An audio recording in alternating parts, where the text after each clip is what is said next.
They say the forest is alive, that it breathes, watches, and remembers. When you walk beneath those ancient canopies, surrounded by whispers older than time, something primal stirs inside you. You realize you're not the only one watching. The wind changes. The air grows heavy, and somewhere between your heartbeat and the sound of leaves crunching underfoot, you begin to feel it. The eerie awareness that you've crossed into a place where human logic has no power. The wilderness is vast, eternal, and untamed. It doesn't care who you are, what you believe, or how brave you think you might be. In its silence, it tests you, strips you of pretense, and leaves you face to face with truth, fear, and faith. Tonight, we walk together into that silence. Through 3 disturbing yet deeply meaningful tales, stories not just of terror, but of revelation. Because sometimes, the most frightening moments in the wild are the ones that awaken the deepest truths within us. The first story begins with a man named John Larson. In the summer of 1997, John, an experienced hiker from Oregon, set out to explore the untouched trails of the Cascade Mountains. He wasn't reckless. He had done this 100 times before.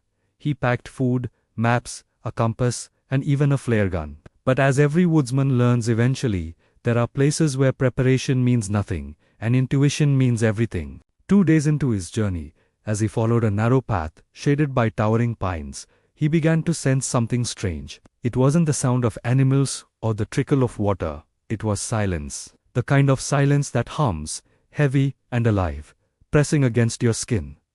He stopped. He couldn't shake the feeling that someone, was watching him. He laughed it off at first, muttering, "Just nerves." But as dusk fell, that feeling only grew. Still, John was stubborn. He found a spot beside a quiet stream, pitched his tent, and started a small fire. The flames crackled, the smell of smoke filled the air, and for a moment, it felt peaceful again. But then, everything stopped. The forest went dead. The stream, moments ago babbling with life, fell silent. Even the wind held its breath. John's chest tightened. His instincts screamed leave. Every fiber of his being told him that he didn't belong there. But reason, that human arrogance that tells us fear is weakness, whispered, "You're fine. You're imagining it." That night, something woke him. It was faint at first, the slow, deliberate sound of breathing, just outside the thin fabric of his tent. Deep, heavy, human. He froze, every muscle locked. He didn't dare move. The breathing circled the tent once, twice, until it stopped behind him. Then, silence. John lay there, eyes open, heart pounding, waiting for the sound of movement that never came. When the first light of dawn crept through the trees, he unzipped his tent with trembling hands. The ground outside was covered in soft mud, and there, circling his camp, were footprints bare, large, unmistakably human. John didn't stop to eat or rest. He packed his gear and hiked as fast as his legs could carry him, following the trail back toward civilization. Hours later, when he finally stumbled out of the woods, drenched in sweat and shaking, he looked back one last time. The trees stood still, indifferent, as if nothing had happened. Days later, he learned from a ranger that a wanted murderer had been spotted in the same area that night. But what haunted John wasn't the idea of that man. It was how close he had come to ignoring his own instinct. That whisper of fear wasn't weakness. It was survival, a primal wisdom buried deep within him. He realized that instincts are not superstition or paranoia. They are ancient messages passed down through generations of survivors. The forest doesn't just test your courage, it tests your ability to listen. It teaches that sometimes your mind may lie, but your spirit never does. Fear, in its truest form, isn't meant to paralyze you. It's meant to guide you. When something in your soul warns that something is wrong, it's the universe aligning to protect you. John learned that the hard way, and from that day, he vowed never to silence that inner voice again. Because, in the wild, silence can mean death. But awareness means survival. The second story comes from deep in the Appalachian woods, where 3 friends set up camp one summer night. The locals had warned them not to linger past sundown, told them tales of a shadowy figure known as the Watcher, between trees. They laughed. Of course, city boys with loud music and brighter flashlights, convinced that stories were just stories. As they set up camp, they drank, joked, and even carved their names into an old oak, mocking the superstition. But as the night fell, the laughter died.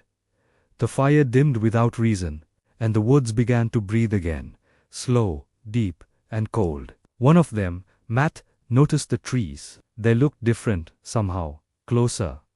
Their shadows stretched longer than they should. He turned on his flashlight, sweeping across the clearing, and that's when he saw it. Between two trunks, something stood.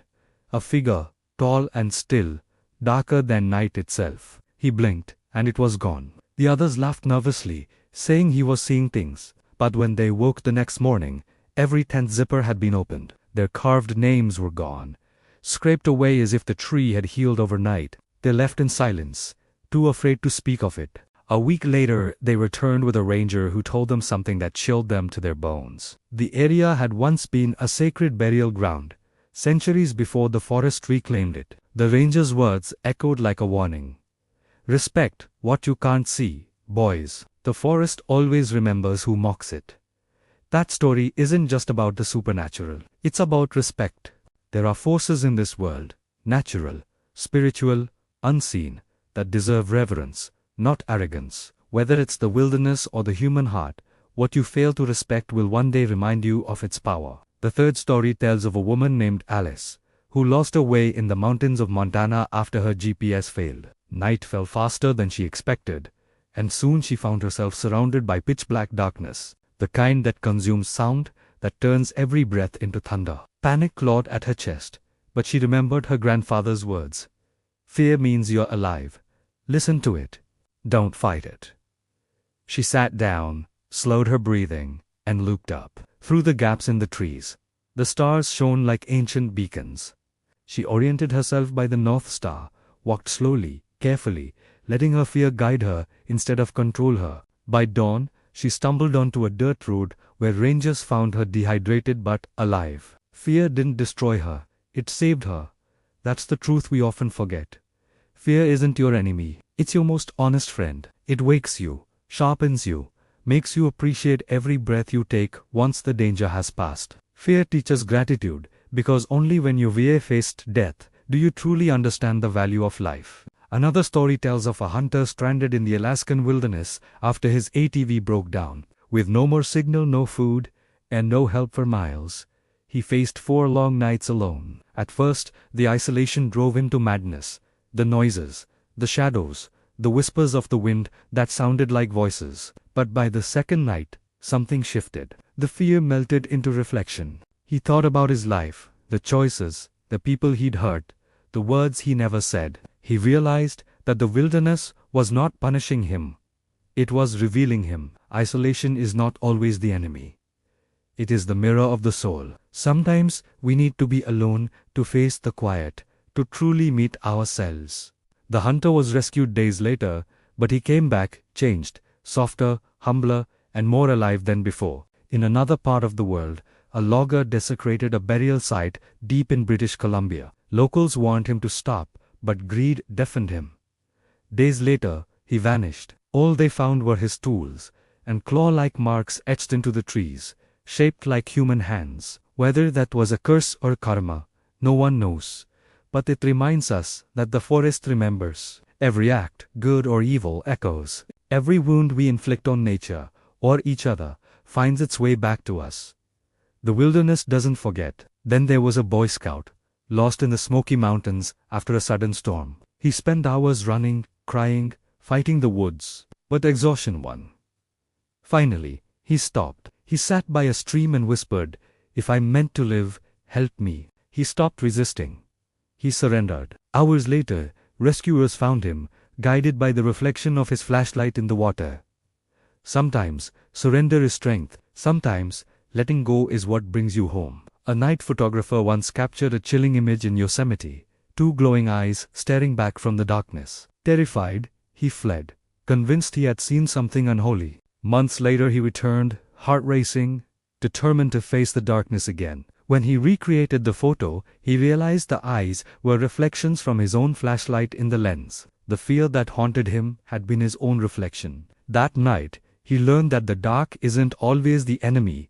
Sometimes it's the truth. And finally, there was a woman who got caught in a snowstorm on a lonely trail. Lost and freezing, she prayed for light, for guidance, for a sign. Hours later, through the blinding snow, she saw a faint glow, a flickering lantern swaying in the wind. She followed it, weak and trembling, until she collapsed at the feet of a rescue worker who'd nearly given up searching. The light she had prayed for wasn't a miracle, it was faith. And faith, even in its smallest flicker, can guide us through the darkest night. The wilderness is more than trees and shadows. It's a mirror of the soul. It reveals who we are when everything else is stripped away. It teaches us to trust our instincts, to respect the unseen, to embrace fear, to honor solitude, to act with respect, to surrender, to face our darkness, and to believe in light. Every story whispered through the branches is both a warning and a blessing. So, when you find yourself lost, whether in the woods or within yourself,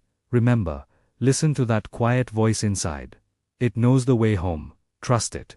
Respect the unseen. Embrace the fear that reminds you you're still alive. Because even when the forest is dark and the path has vanished, there is always light waiting for you at the edge of the trees.